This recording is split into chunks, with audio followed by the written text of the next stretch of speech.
आज आपण झटपट होणारे हिरव्या मुगाचे धिरडे कसे बनवायचे ते पाहूयात। हिरवी मूग किंवा सालीची हिरवी डाळ जरी वापरली तरी चालेल। बाजरीचं पीठ, भरपूर सारी मेथीची भाजी घालून अगदी चविष्ट 10 मिनिटांमध्ये तयार होणारे हे धिरडे मी बनवलेले आहेत। तुम्ही मुलांच्या डब्यासाठी वगैरे बनवू शकता किंवा नाश्त्यासाठी झटपट असेही बनवू शकता। इथे मी हिरवी मुगाची डाळ 2 तास भिजवून घेतलेली आहे। रात्रभर भिजवलेली असेल तरी चालेल। चवीपुरत्या हिरव्या मिरच्या, लसूण, 1 चमचा जिरं, 1 चमचा धने घेतलेला आहे। डाळ सगळी छान बारीक अशी वाटून घेतली। वाटताना थोडंसं पाणी घातलेलं आहे। 2 बॅचमध्ये डाळ वाटून घेतली।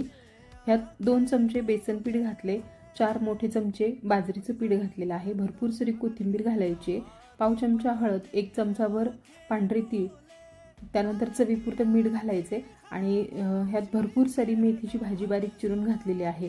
मेथीच्या भाजीऐवजी तुम्ही पालक भाजी वापरली तरी चालेल। थोडंसं पाणी घालून सगळं छान मिक्स करून घ्यायचे। आता हे थिक असं बॅटर तयार झालं की ह्यात थोडंसं सोडा घालायचा आहे। सोडा जर नसेल आवडत तर नाही घातलं तरी चालेल।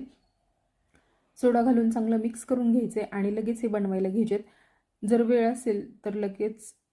असेल तर थोडंसं पीठ भिजू द्या आणि नसेल लगेच बनवले तरी चालतील।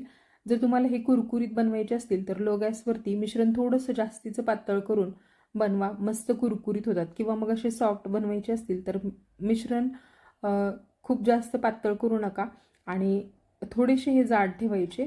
झाकण ठेवून दोन्ही बाजूने मस्त तेल लावून भाजून घ्यायचे। अगदी छान भाजले जातात।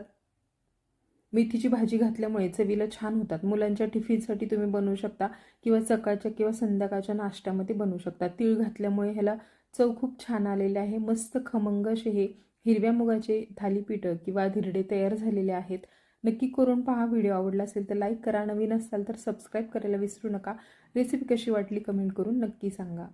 धन्यवाद।